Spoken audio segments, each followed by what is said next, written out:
It was theater of the absurd. None of us have ever seen that, an athletic director come down to the field, and we really shouldn't see it again.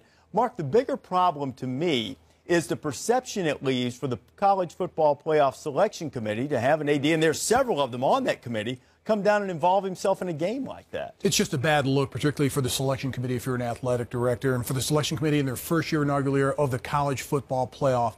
If you're an administrator, particularly an athletic director like Pat Haden, if you've got a beef with the officiating crew, you do it at halftime. You do it after the game, but I've never, ever seen it done during a game, particularly a big game like this. Well, the thing I look at, Pat Haden is a Rhodes Scholar. He has great character, integrity, outstanding person all his life. I've never seen a reason for an athletic director to come down on the field. And when I was coaching, I never thought about asking him to come down and talk to the officials or anything else. And if he did come down, I thought he'd probably want to call a player in defense. I cannot imagine why he came down.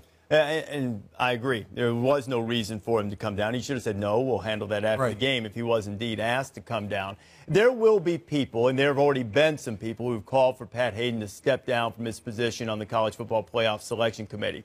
I don't agree with that. I think that's a little bit much. It certainly was an error in judgment. Yep. He doesn't talk about USC on that selection committee anyway. What do you think? Should he stay on the selection committee? Absolutely. He's a man that's filled with nothing but integrity, and that's Pat Haden. And here's the other thing. For Pat, former player, here's a guy, he got emotional about the situation. So emotion took over. He apologized. He should apologize, and let's just move on. Well, he is a competitor, being a quarterback, etc. I can understand it, but I still have never seen it before. But he should stay on the committee. I think so, too. Now, whether a sitting athletic director should be on the committee to begin with, that's an altogether different type of conversation, because there are several, and I'm sure that all of them learned a valuable lesson from Haden's error in judgment on Saturday.